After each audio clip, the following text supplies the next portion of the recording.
Assalamualaikum warahmatullahi wabarakatuh. Nama saya Muhammad Khairi bin Yusri.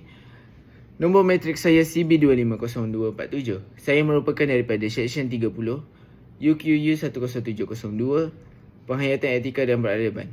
Nama pensyarah saya merupakan Profesor Madya Dr. Khairunisa binti Isa. Masuk etika merujuk kepada prinsip moral, akhlak dan tata susila yang menentukan tingkah laku baik atau buruk dalam masyarakat.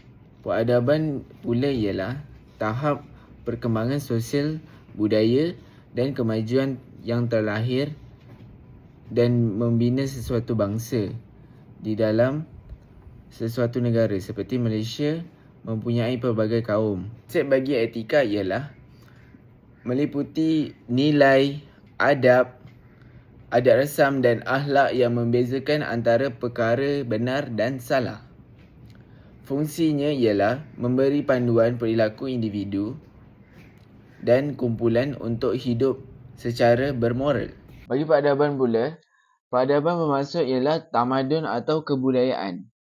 Bagi definisi peradaban iaitu tamadun dan kebudayaan ialah tahap pencapaian kemajuan kehalusan budi bahasa dan budaya yang tinggi oleh sesuatu masyarakat. Etika dan peradaban.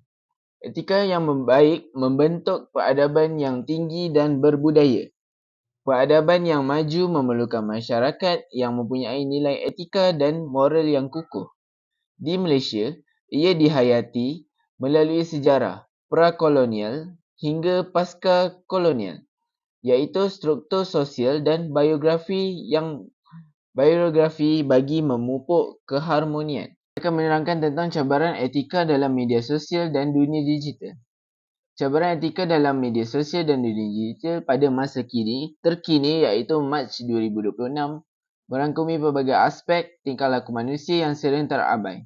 Antaranya, kehilangan adab dan kesantunan di dalam media sosial iaitu digital incivility, iaitu kerosakan akhlak dan lisan.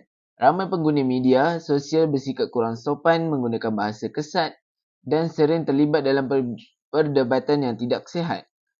Seterusnya, buli cyber, perbuatan menghina, mengancam dan memulaukan individu secara dalam talian yang boleh menjejaskan kesihatan mental mangsa.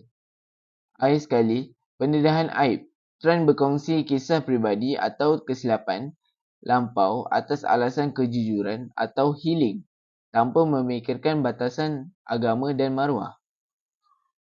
Kedua, merupakan memanipulasi maklumat dan berita palsu, penyebaran fitnah, maklumat yang tidak sahih atau fitnah yang disebarkan dengan pantas, seringkali bertujuan untuk menjatuhkan reputasi seseorang. Propaganda dan manipulasi, penggunaan media sosial untuk menyebarkan propaganda politik atau agenda tertentu yang boleh mengelirukan masyarakat. Kita menerangkan tentang cara mengekalkan etika dan peradaban yang baik melalui generasi muda. Pertama sekali, peranan melalui institusi keluarga merupakan sebagai asas. Keluarga adalah sekolah pertama bagi setiap individu.